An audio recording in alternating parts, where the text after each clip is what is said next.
सो hello इंसानों, welcome back to my new video.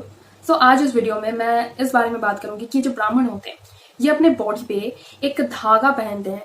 जिस धागे में क्या क्या रहस्य है वो मैं आज आपको इस वीडियो के माध्यम से बताऊंगी।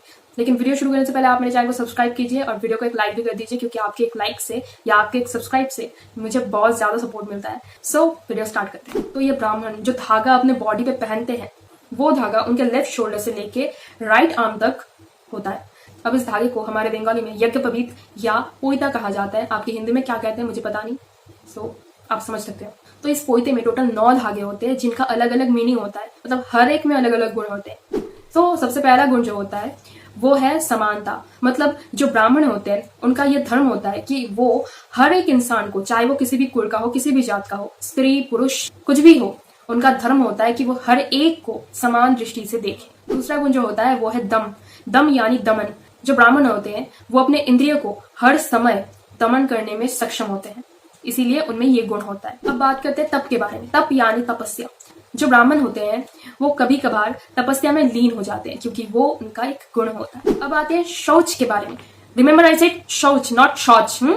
शौच जो होता है, शौच का मतलब होता है पवित्रता। जो ब्राह्मण होते हैं उनको पवित्र होना अनिवार्य होता है, क्योंकि बिना पवित्रता से कोई ब्राह्मण नहीं हो सकता। उनको हमेशा अपने देह और मन को पवित्र रखना होता है। शांति यानी क्षमा करना एक ऐसा गुण है जो ब्राह्मणों में होता है। मतलब पहले के जमाने में वो ऋषि मुनि किसी भी राजा को श्राप दे देते थे, ऐसा नहीं होता है। मतलब राजा या महाराजा गलती करते थे, बहुत बड़े बड़े गलती करते थे, इसीलिए उनको श्राप दिया जाता था। क्योंकि ब्राह्मण जो होते हैं वो बहुत कम सहन करते हैं, मतलब उनका ये गुण होता है कि वो ज्यादा सहन नहीं करेंगे, तो इसीलिए वो बिना कुछ सोचे समझे ही डायरेक्ट श्राप देते थे। एंड उसके बाद श्राप का निवारण भी देते थे। मतलब एक दंड टाइप का होता है कि तुमने पाप किया है इसीलिए मैंने तुमको श्राप दिया, अब निवारण भी है, लेकिन जब तक ये निवारण नहीं होता है तब तक तुम श्राप भुगतो। और लेकिन ज्ञानो अर्थात ज्ञान के ऊपर जो ज्ञान होता है, अर्थात चैतन्य ज्ञान, ये ब्राह्मणों में जरूर होता है। अगर एक ब्राह्मण मौन है तो भी उसके हृदय में चैतन्य ज्ञान होना चाहिए। विज्ञान यानी सर्वश्रेष्ठ ज्ञान। यहाँ पे विज्ञान यानी गीता या भागवत के ज्ञान को कहा गया है। ब्राह्मणों के अंदर ऐसा ही ज्ञान होना चाहिए और उनके काम से या कार्य से इस ज्ञान का प्रकाश होना चाहिए। अब लास्ट गुण है आस्तिक्य।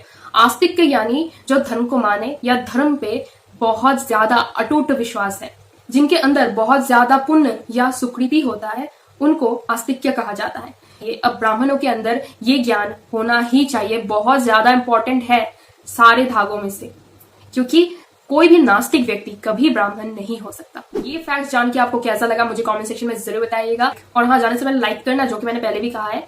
सब्सक्राइब तो करना ही, क्योंकि सो आज के लिए मैंने इतना इन्फॉर्मेशन कलेक्ट किया है। सो नेक्स्ट मिलता है अगले वीडियो में। Thank you so much for watching. Bye.